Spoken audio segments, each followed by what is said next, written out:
Hey, what's up, guys? You're listening to the Airtime Misfits podcast, episode 11.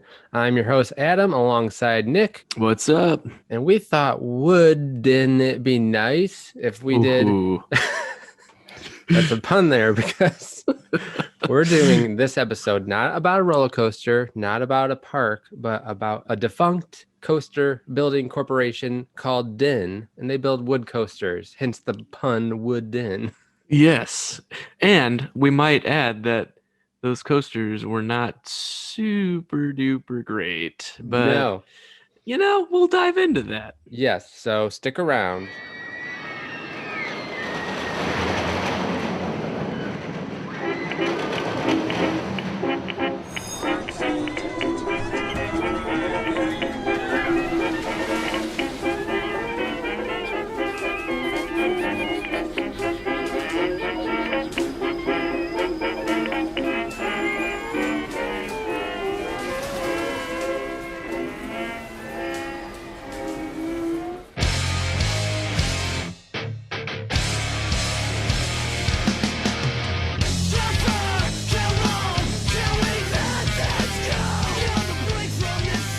Dinn Corporation was founded by Charles Dinn, who originally served as the director of construction, maintenance, engineering at Kings Island. And as we all know, Kings Island built an in-house coaster that we lovingly know as the Beast. Yes. And it is a phenomenal coaster, by far the longest wooden coaster. So it's a marvel, it's a real thing of beauty. Well, Mr. Dinn pretty quickly got a little too big for his britches and was like, 1983, he's like, I'm going to go start my own company because I really knocked it out of the park with this one. And so in 1983, he went and started the Dinn Corporation. I mean, the guy is so cocky, he had to name the company after himself. That's right.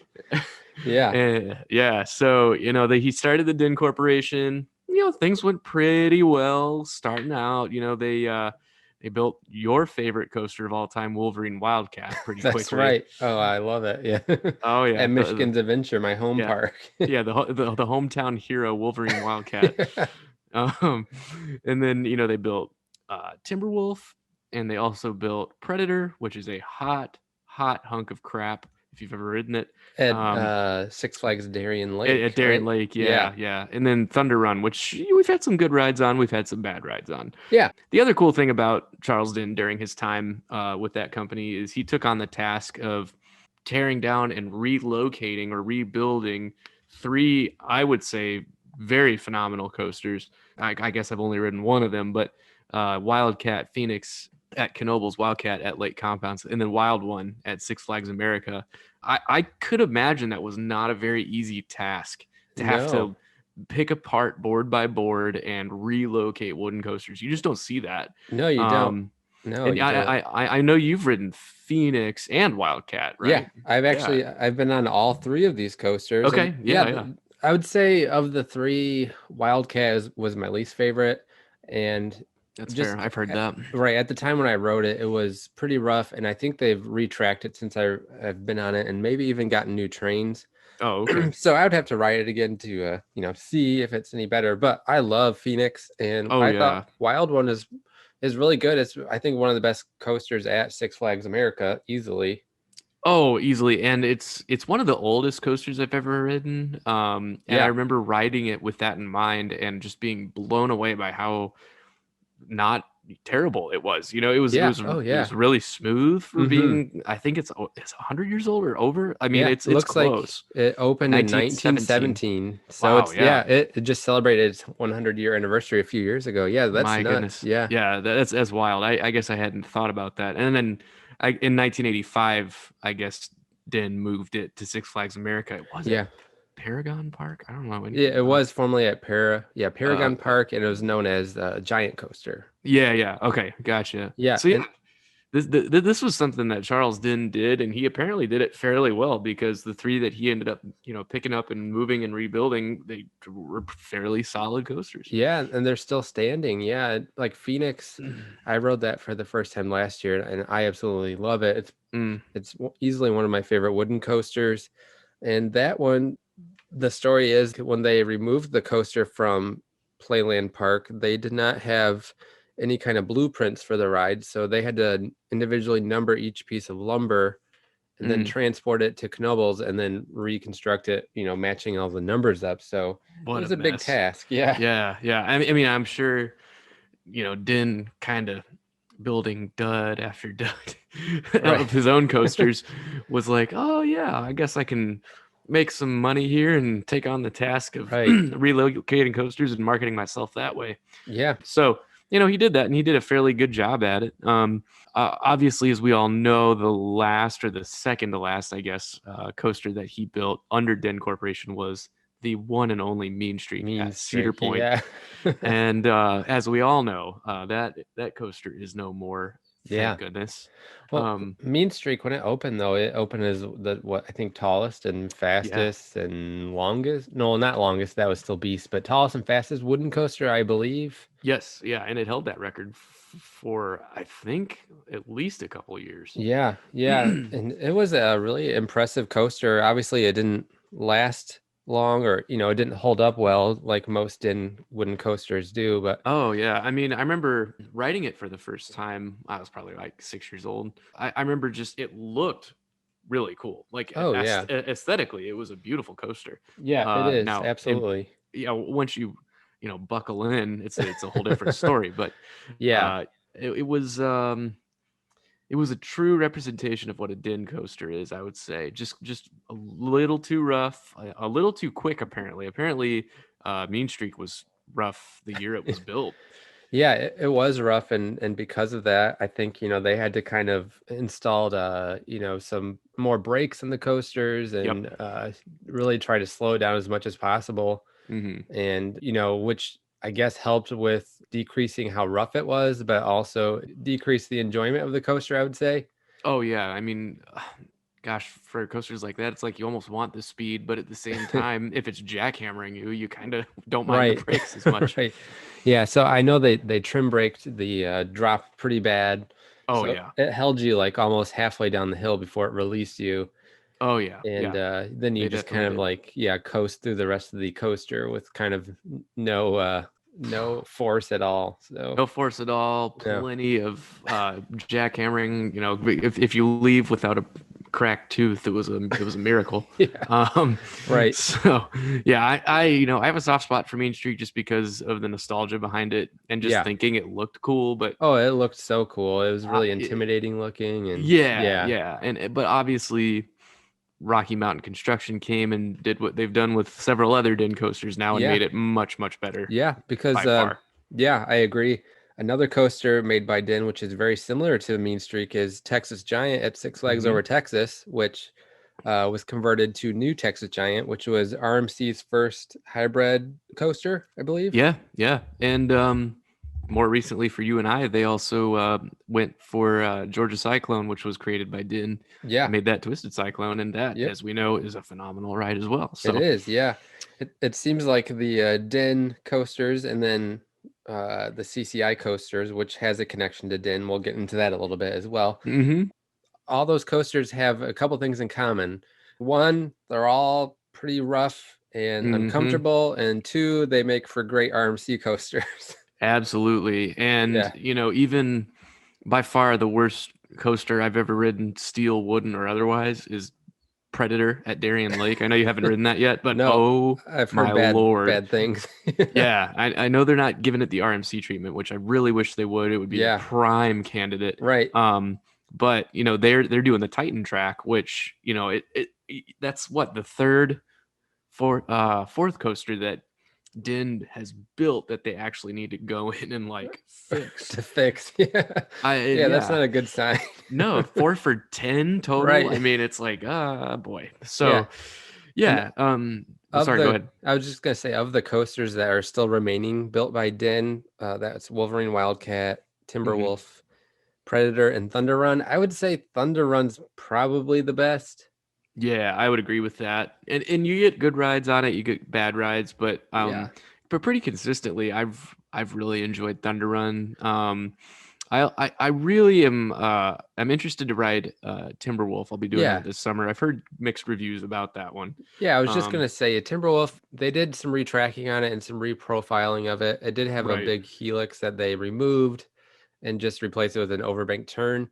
So I rode it the year after that they did those changes, and the ride was it was okay. It was pretty smooth, but it just wasn't that exciting. Like it felt Yeah. like it was a little bit too slow. But I will say it for a Dinn coaster, it was pretty comfortable at least. Yeah. Yeah. I think that's essentially what I've heard. Right. And from what I remember of Raging Wolf Bob's at Geauga Lake, which was another Dinn creation, sort of a similar story. It Mhm. was on the slower side, and I think that was just kind of eliminate any roughness. But it was still a solid coaster when it lasted. So yeah, I mean, all in all, it's not that the design of his coasters necessarily was bad. It was more or less the execution. Mhm. They just tend to be a little bit on the rougher side, Yeah. and as a result of that, when Dinn went under in 1991 because they were just getting I mean, more and more irrelevant in the industry, kind of by the minute, is what it Mhm. seems like. You had, gosh, I can't even remember when GCI was formed, but they came and just kind of took the wooden industry by storm. Yeah. And because of that, Charles Dinn's daughter Denise started the now defunct company called CCI. Right. And as we all know, CCI definitely had in its 11-year stint had a much better lineup of coasters and plenty more that are still operating today. Yeah, Um, absolutely. so, I've ridden my fair share of doozies of CCIs. Right. But I've also ridden some absolutely awesome CCIs too. So, what are some of your favorite CCIs? I'm curious. Easily my favorite is Boulder Dash at Lake Mm, Compounce. yeah. Uh, that's my number one wooden coaster. It's excellent. And then Shivering Timbers at Michigan's Adventure is really good too, and that's often made the top 10, top 15 wooden coasters in the world. So yeah, they really had some success. I haven't been to Silverwood, but I've heard Trimmers is really good. Hmm. Um, yeah, so CCI definitely they've had a better track record of building good coasters that have lasted the test of time. Yeah, absolutely. And the thing that I really like about CCI is they really, I don't know if it was by choice or if it was just sort of by default, but they really targeted kind of the smaller family run parks. Hmm. And I mean, for example, Indiana Beach, they did Hoosier Hurricane and Cornball Express, two very good, very heavily slept on coasters, I Oh would yeah, say. yeah. And they really did those well. Now, are they the best that they could possibly be? No, for sure. But like No. they no, they're not, but they are still very good in their own right. And you got to think about the land for Indiana Beach. It's on a boardwalk Right. essentially. Yeah. They made the most with it. They actually had the two coasters share supports, if I remember correctly. Like Hmm. they really did a great job. They were very resourceful, very kind of outside of the box thinkers. And that's why you still see so many of their coasters open today, even if they aren't like top tier wooden coasters still. Right. Yeah. I mean, even coasters like at Holiday World, the Legend and the Raven were both Oh, CCI yeah. coasters, both really good. Yeah. Ghost Rider at Knott's Berry Farm is excellent. Oh yes, and I know they did a retrack, I guess, of Yeah, Ghost with Rider, and that GCI actually. and with GCI, right? And they Yeah. made a big difference for that. I never wrote it when it was CCI, but I did hear it was quite a bit more rough. Right. Yeah. So I wrote it a couple years ago and it was great. Yeah, really Hmm. smooth and Oh, it's um easily my favorite wooden, I would say for sure. yeah, I think off the top of my head of the RMC hybrid coasters that are out there, Hmm. they're all converted either Dinn or CCI coasters. Yes, yeah. I believe that's correct. I don't think GCI has been RMC'd yet. I don't believe so. Right. But yeah, I think yeah, pretty much it was just CCI and Din, and I know for a fact that CCI went bankrupt, and that's what killed them in 2002. And again, I think it was just I don't know if it was competition with GCI made them just a really Hmm. hard to compete in the industry. But as we know now, members of CCI have gone on to create what I think is one of the better wooden manufacturers in the world right now is Gravity Group. Yeah, I agree. Um, I think between GCI and Gravity Group, they do the best job with wooden coasters. Yeah. Oh, phenomenal job. I mean, I know it's not, anything to write home about necessarily, but even something like Kentucky Flyer is Hmm. awesome. Like it just fits really well. You smile the whole time. Yeah. Like it's just a great coaster. Obviously, they did the Voyage, which is top tier. Hmm. Hades Yeah. 360, we'll be riding that this summer. We're Yeah, looking I'm forward to excited to that check one. that out. Yeah. Yeah, they've done really good work, and they seem like they're going to stick around for a while because they're innovative as well. And is Titan Track, that's by GCI though, right? Or Correct. Yeah. yeah, Yeah. okay. Yeah, I think GCI and Gravity Group both have kind of picked their lane. I know Gravity Group, they've kind of focused in on some family coasters as of Hmm. late, Hmm. and they do an excellent job at it. And I think both seem like they're going to be around for a while. Yeah, definitely. And Gravity Group, they seem to be kind of the more progressive, or the more they progress as a company, they seem to be thinking way more outside the box, like with the Yeah, wooden shuttle, yeah. switchback at Oh, ZDTs. Switchback. Yeah. Yeah, we're hearing, obviously nothing's confirmed, but we're hearing Dorney could get something similar to that. So Yeah. that could be a Yep. popular model that they start to really kind of champion in the industry. Yeah, Maybe it's we see great. more of those. Yeah, it's great for Um, small parks, and it's really unique, and it's a cool idea. Yeah. yeah, I really, I don't think I've ridden a bad Gravity Group coaster yet. I don't think So, I haven't either. Same with GCI. I mean, there's some are definitely better than others, but I haven't. Well, Wildcat at Hershey, I think that's a GCI. oof, That was a yeah, little rough, but that's bad. Yeah. yeah. I Oh think that boy. was one of the early ones though. So Yes, I think it was the first one actually. okay, yeah, that would be a great RMC coaster. I Oh my think gosh, the yes, layouts please. is it's got a good layout, but it's rough, rough, rough, rough. Yeah, Oh yeah, yeah. That won't be a rewrite for me. Sorry about that. That was one and done. yeah. But yeah, I think GCI is still. I mean, when we're talking not not hybrid, like true wooden coasters, GCI is the force to be reckoned with in the Hmm. industry. That's pretty much no question. Yeah, I But agree. I think Gravity Group is definitely kind of the dark horse, though. I mean, Hmm. they've really made some awesome coasters that again are more targeted towards the smaller parks, but they really have done well with that. Yeah, they have. Yeah, absolutely.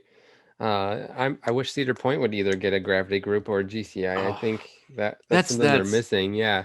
oh gosh, we could talk about this for a couple hours. I know. Just how what Cedar Point needs is a family wooden Uh-huh. coaster or some sort of smaller wooden coaster, and that's gospel. You guys Yeah. can't argue Oh with yeah. us. We're correct. So sorry about that. Right. With CCI, of the coasters that they built ground up, there's 11 of them. Like we said, only 4 are still standing as is. Hmm. 3 are now RMC coasters. Hmm. Of the ones that were built and removed, we have Raging Wolf Bob's, which you have rode. Hmm. And what were your thoughts on Raging Wolf Bob's? Raging Wolf Bob's was it was a typical Dinn. It Yeah. was rough, Yep. but it definitely, I would say it was more along the lines of having that kind of charming roughness that wooden coasters kind of Okay. have. Yeah. You Sometimes, know, yeah. Sometimes a little bit of roughness with the wooden coaster is kind of, yeah, charming. That's a good yeah, word. Like yeah, that's a like part it, of the experience. right, right, Yeah. and so I don't remember like getting absolutely jackhammered like I did on Predator, for example. Right. But it definitely, I wouldn't say it's in my top 50 or any of that. It was a solid coaster. It fit the park well, I think. Um, It seems like that coaster is one that people have kind of nostalgic feelings about. I don't know if it's yes. the coaster in particular or just because it was at Geauga Lake. I'm not sure. Yeah, I think it was the Geauga Lake factor, just kind of Hmm. the era it came in, I believe in the 80s, yeah, 88. Yeah. Um, they I don't know what it is about that, but people really were attached to that coaster. And I remember when Geauga Lake shut down, I know there were definitely petitions to keep Big Dipper up, and they Yeah. were successful for a while. But I also believe there were petitions to keep Raging Wolf Bobs up because someone came and purchased it for like $5,000, you know, to kind of scrap and haul away. Right. And people, I think, really were knocking on that guy's door to keep it up. And Right. at that point, you know, I think it was just a, you know, living in denial kind of thing. It's like, well, what's this guy gonna do? You know, he's not Right. gonna. So, but yeah, I thought Raging Wolf Bob's all that to say. I thought it was a pretty good coaster. You know, nothing great. And then in 1989, CCI built Hercules at Dorney Park, which I have not been on. I don't think you've been on that, right? No. So they removed that for Hydra, I believe. Yeah. So the story with Hercules is, first of all, they used to call it "Hurt Your Knees" because it was so shaky. And so, you know, they had I guess the mythology with Hercules is that he is slain by Hydra. And so I think that's kind of like Dorney's way of saying, hey, we're, you know, out with the old and with the new. Yeah, that's the So connection they made. That's and pretty Hydra, clever. Yeah. Obviously, you haven't ridden Hercules, heard not great things. Right. But I can imagine that Hydra is better because Hydra is fantastic. Oh yeah, I love Hydra. Yeah, I think you can still see some footers from Hercules like out. Yes, I out think on there's a lake right there. The lake, yeah. Yeah. So didn't get to ride that. And then moving on, the next one that was built and removed is Cyclone at Six Flags Magic Mountain, which was built in 1991. I did get to ride this. Oh man, I'm jealous. I rode this in 2003, I believe. Yeah, 2003. That was the one and only time I went to Magic Mountain. Cyclone was still there. Right next to Cyclone was Deja Vu, which is now also gone. Yeah, good riddance. Yeah, I rode Cyclone with my dad at the time, and I was 18, I think. Yeah, and I didn't mind it, but I know my dad absolutely hated it. So yeah, I've heard. I think Chris was telling, or maybe he was talking in one of his videos about how Chris from Airtime Thrills said he didn't love Cyclone, or he had fond memories of it growing up, but like as it aged, he didn't like it anymore. That kind of thing. Maybe he became a little disillusioned by it. Yeah. But yeah, it seemed like one of those coasters that you know, again, kind of like Raging Wolf Bob's, people loved it maybe because of the nostalgia factor, or whatever. But you know, in practice, it was not a good coaster. So it got replaced by what I think is probably. Now, I didn't get to ride it when I was there because they were building that stupid West Coast Racers. I could go on. I could go on about how much I missed out on because of that construction whole thing. But I didn't get to ride Apocalypse, but I've heard that people say that it is definitely a great successor to that area. So yep. Which actually, when I opened it, was I think Terminator Salvation, and then they rethemed it to Apocalypse. Yeah. So they went full on Paramount Pictures, naming it after a movie. So. Yeah, I'm hoping to get out to Magic Mountain this summer and check that out. So I haven't been to that park since 2003. So there's a lot I have not been on yet. Such a good park. And then the final coaster that has that CCI built that was removed is Pegasus at Efteling in the Netherlands. That one was built in 91. I'm not sure when it was removed, but that was the final coaster that Dinn Corporation built. And actually, during the building of that coaster, there was a dispute which occurred that caused the company to end, to go out of business. So I don't know what the story is with that, but that was the final straw. Yeah, I'm curious about that actually, because there's not a whole lot of information that I could find as to why that dispute caused Dinn Corporation to be no more. You know, right. I was gonna say, so shortly after they went out of business in 91, his daughter Denise Dinn, right? Is that her name? Yep, Denise. Yeah, she started CCI, and I wonder if she was able to still speak with her dad and get some input. I'm assuming he still maybe had some influence on the company. You would think so, as like a mentor or whatever. Yeah, because there were a lot of similarities with. Oh, absolutely. The two companies, they almost kind of ran in tandem, honestly. Right. Yeah. So I wouldn't be surprised if Charles Dinn had some, weight on whatever they did with CCI. Right. All this to say, I think Dinn Corporation, people really want to hate on them. I can't fully hate on them. Now, did they build far less superior coasters than like, GCI. Of course they did. And they were not even close to modern wooden coasters. But at the same time, I really think that RMC wouldn't have gotten their start had there been no Dinn coasters to work on. To fix. That's a good point. Yeah, because like we said, RMC, as far as we can tell, like RMC is either built ground up or they've revamped former CCI or Dinn coasters. But yeah, you don't see them going after like older coasters like the Racer or Blue Streak at Cedar Point or those kinds of rides, because it seems like other companies, when they built their wooden coasters, they were built more soundly, I guess, or better executed. Yeah, which they didn't need to, the attention from RMC. So that's true. Without Dinn, maybe we wouldn't have RMC around. Yeah. Maybe Dinn was the vehicle for us to get to RMC. That's right. Hey. Yeah, and I think with these Dinn coasters, I'm sure when they opened, like when Wolverine Wildcat opened in 1988, it was probably pretty awesome, and maybe it was for a few years, and then I just don't think those coasters were built to last long. Yeah, I think so. I think they just, it could have been the technology they had access to. I'm not sure, but yeah, they just weren't built to last. And so, the genius minds of RMC saw a need and felt the need, and really are, I would say, the best manufacturer today. So, oh yeah, I agree. Yeah, the most innovative, certainly by far. Yeah, because even with Mean Streak, I remember that being a big deal when it opened, but it doesn't seem like it took long for the shine to wear off of Mean Streak. Yeah, where it kind of just became known as really rough. Like it had a bad reputation. It seemed like before the 90s were over.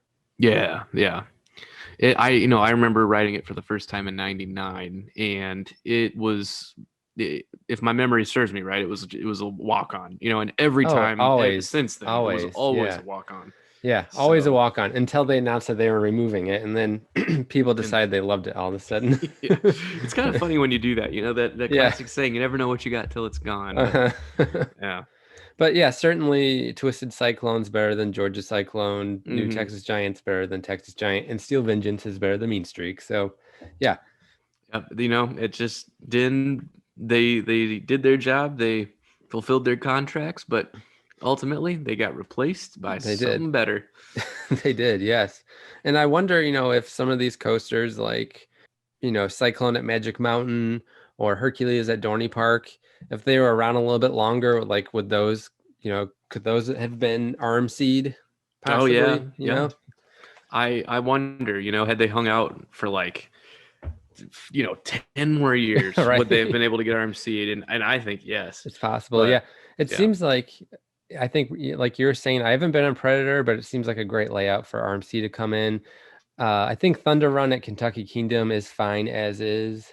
I don't think that needs it, They've been retracking it slowly throughout the years, and it's been making a big improvement on Thunder Run. Timberwolf is good at World of Fun. And then Wolverine Wildcat, I've heard people, call for Michigan's Adventure. If it'd be great if RMC could work on that coaster. And I do think that would be a good candidate. I just don't see it ever happening. I don't see it. No, I think Michigan's Adventure is the forgotten stepchild of Cedar Fair. I don't think they're ever going to get an RMC treatment on anything. No.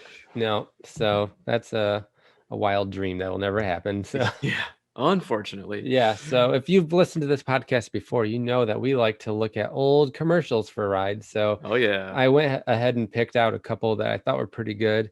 The first one we're going to take a listen to and look at, if you're on YouTube, you can watch along with us, is for Predator, Nick's favorite roller coaster. Oh yeah. At Six Flags Darien Lake. So this commercial was from 1990, and this would have played on television at the time. Just to set the scene, there's this hillbilly guy canoeing through like a swamp area, and you can kind of hear his voice narrating what is going on in his head. So let's check it out. Here we go. It knows your terror. Freeze on it. That's what it does. It's too big, too fast to escape. I warn you, it's out there now. Stalking. It'll rip right through. throw you high. It won't let up. It'll track you down, all right. What? I can't decide what this guy's accent is. I know. It'll track you down. You what dare you think?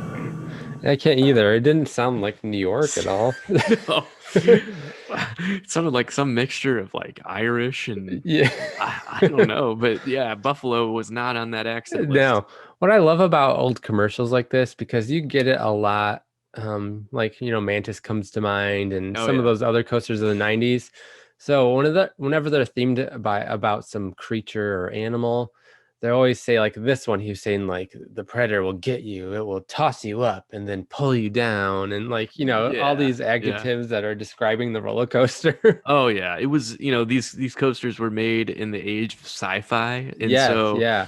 Every like creature themed coaster had some sort of sci-fi like feel to it. Yeah, a lot of the commercials are very similar, I've noticed, as we've kind of gone back and look at these. But they definitely had like a formula that they went with, like kind of a scare factor with like this unknown creature tossing you around and looping you, and it's like they were going for fear over like thrill, right? Yeah. So next we're going to take a look at Raging Wolf Bob. Bob's, that is, it's plural. Oh yes. This commercial would have aired in 1988, and this one, you're just seeing scenes of like a wolf running through the woods and then a guy narrating over it. So pretty simple. Let's check it out.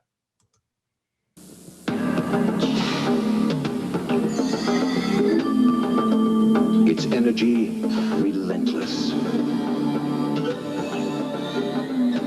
Its swiftness, very 80s music. Yes. Very. Its time forgotten. But now the legend of terror returns. The new Raging Wolf Bobs at Geauga Lake. Yeah, you can see, not like, true to size. No, made it look like it was huge, like a giant. Yeah, but again, like, their whole angle was like going after fear, and that's weird. I wonder what the idea was behind that. Like, how did their marketing team get together and say, let's scare the hell out of these people? Because I'm trying to think, like, nowadays when you see commercials for coasters, like they don't have that kind of vibe anymore. It's kind of it's all about like thrill, like adrenaline, and they give you all the stats to show you how tall and fast and whatever, and you're like, oh cool, right. It's not like hey, this coaster's gonna eat you alive. right. Yeah, like all these commercials are like so mysterious in a way too, like they kind of just allude to things, and it's totally different. I like it though. I think it's fun. Yeah, it is fun. Yeah. So this last one we're going to take a look at is for Timberwolf, which is at Worlds of Fun. This commercial would have debuted in 1989. And obviously this has a wolf again, just like Raging Wolf Bob's. Mm-hmm. And let's see how similar it is to Raging Wolf Bob's. Let's see. It's okay to be scared. Because this animal is the meanest, most vicious wooden roller coaster ever built. Wow, this guy's voice. Timberwolf at Worlds of Fun. It's out to get you. It's out to get you. Like, why would I want to go pay money and ride something that's out to get me? Yeah. Come on, marketing. Yeah, I know. I wonder if all these were made by the same marketing company, because they all had the same kind of vibe. I don't know. And like even Raging Wolf Bob's and Timberwolf, they weren't exactly the same, but they were pretty similar. Like as far as you're just seeing cut shots of a wolf running through the woods. Mm-hmm. At least with Timberwolf, they actually like cut in some actual scenes of the coaster a little bit with the wolf running. Yeah, whereas, if you're watching this, you saw the Raging Wolf Bob's one. It was almost laughable how big they made the coaster seem. It was just a silhouette in the background. It was like, wow, this is not the size of a redwood. They don't make them like they used to. No, they don't. The commercials. So yeah. Yeah, those are all good. As far as moving forward, I think we've kind of talked about, the leaders in the wooden coaster industry now is certainly CCI, not CCI, GCI. GCI, Yeah, yes. GCI and Gravity Group, certainly. And I think there's a couple other smaller companies that build them, but nothing like GCI or Gravity Group. Yeah, I think, it's one of those things where wooden coasters seem to be really losing their relevance more and more by the day. And Yeah.